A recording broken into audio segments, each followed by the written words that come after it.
క్రీస్తునాథుని యందు ప్రియమైనటువంటి సహోదరి సహోదరులారా, ఎంతోమంది ప్రవక్తలు ప్రకటించారు.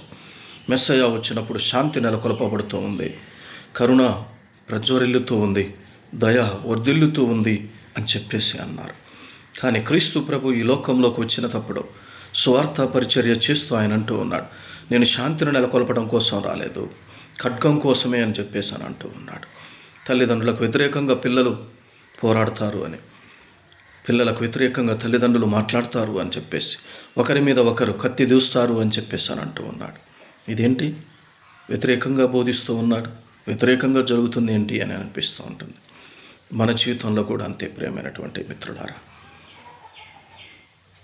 ఒక ఊరిలో ఒక క్రైస్తవ కుటుంబం ఉంది. ప్రతిరోజు గుళ్ళోకి వచ్చేటటువంటి వాళ్ళు. అయితే వారికి ఒక అప్పులవాడు ఉన్నాడు. అయితే తండ్రి దూరం నుండి అప్పులవాడు రావడాన్ని చూసేసి వాళ్ళకున్నటువంటి చిన్న బిడ్డతోనే, ఎల్కేజీ యూకేజీ చదువుతున్నటువంటి బిడ్డతోనే అంటూ ఉన్నాడు. అతను వచ్చి అడిగితే, మా నాన్న ఇంట్లో లేడు అని చెప్పు అని అన్నాడు. ఏంటి, నేను బైబిల్ ప్రకారం నీతిగా మాట్లాడాలి కదా, నిజాయితీగా ఉండాలి కదా, ఏంటి మా నాన్న అబద్ధం చెప్పమంటున్నాడు అని పిల్లవాడు అనుకుంటూ ఉన్నాడు. అతను వచ్చేసి, మీ నాన్నను పిలువురా బాబు అన్నప్పుడు, మా నాన్న ఇంట్లో లేడు అని చెప్పమన్నాడు అని చెప్పేసి అన్నాడు. అతను వచ్చేసి వాళ్ళ నాన్నతోని మాట్లాడేసి గొడవపడి వెళ్ళిపోయిన తర్వాత తండ్రి వాడిని పిలిచి దగ్గరికి పిలిచి ఎడాపెడా వాయించడాన్ని చూస్తూ ఉన్నాం. అంటే నిజాయితీగా ఉండడం తప్ప అని ఆ బిడ్డ బాధపడటాన్ని చూస్తూ ఉన్నాం. అవును ప్రియమైనటువంటి మిత్రులారా, ఎప్పుడైతే మనం క్రీస్తు ప్రభు యొక్క వాక్యాన్ని అనుసరించి మన జీవితంలో జీవిస్తూ ఉంటూ ఉంటామో, హింసలు, కష్టాలు, శ్రమలు, బాధలు ఎదురవుతూ ఉంటూ ఉంటాయి.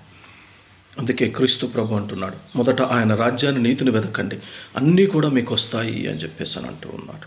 కష్టాలు ఉంటాయి, కానీ ఆ తర్వాతనే సుఖం అనేటటువంటిది, పునరుత్థానం అనేటటువంటిది ఉంటుంది. ఈ మధ్యలో మరొకరు అంటూ ఉన్నాడు నాతో, మేము నీతిగా ఉంటూ ఉన్నాం, నిజాయితీగా ఉంటూ ఉన్నాం, ప్రార్థనలో ఉంటూ ఉన్నాం, దేవుని యొక్క సేవ చేస్తూ ఉన్నాం, అయినప్పటికీ కూడా మాకంటే ఇతరులు త్వరగా అభివృద్ధి చెందుతూ ఉన్నారు అని చెప్పేసి అంటూ ఉన్నారు.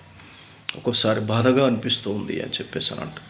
అవును ప్రియమైనటువంటి మిత్రులారా, ఎప్పుడైతే మనం ఈ లోక విషయాల మీద శ్రద్ధ వహిస్తూ ఉంటామో అప్పుడు కష్టంగానే అనిపిస్తూ ఉంటుంది. చూడండి, యోబు జీవితంలో చూడండి, దేవుడు ఆయనకి కష్టాలు ఇచ్చినప్పుడు ఆయన భార్య అంటూ ఉన్నది, నీ దేవుని దూషించేసాయి, ఇన్ని కష్టాలు వచ్చినప్పుడు ఎందుకు ఆయననే నువ్వు అనుసరిస్తూ ఉన్నావు, ఆయనకే ప్రార్థన చేస్తూ ఉన్నావు అన్నప్పుడు అంటూ ఉన్నాడు, పిచ్చిదానా, మంచి ఇచ్చినప్పుడు స్వీకరించావు, కష్టాలు వచ్చినప్పుడు కూడా మనమే స్వీకరించాలి కదా అని అనడాన్ని చూస్తూ ఉన్నాం. నిజం ప్రియమైనటువంటి మిత్రులారా, ఇవి శాశ్వతమైనటువంటివి కావు. మనం శాంతిలో దేవునిలో దగ్గర అవ్వడం కోసమే. ఎప్పుడైతే మనం దేవుని యొక్క చిత్తాన్ని నెరవేరుస్తామో నిజంగా ఆ శాంతిని, సమాధానాన్ని మన జీవితంలో ఖచ్చితంగా పొందుతాం. క్రీస్తు ప్రభు జీవితాన్ని చూడండి, ఆయన అష్ట కష్టాలు పడ్డాడు, కానీ సంతోషాన్ని అనుభవించాడు, సంతోషాన్ని మనందరి కోసం పంచాడు. కాబట్టి మనం కూడా శాంతి స్థాపకులుగా జీవిద్దాం, శాంతి స్థాపకులుగా ఉండడానికి శక్తి వంచన లేకుండా ప్రయత్నం చేద్దాం. ఆమేన్.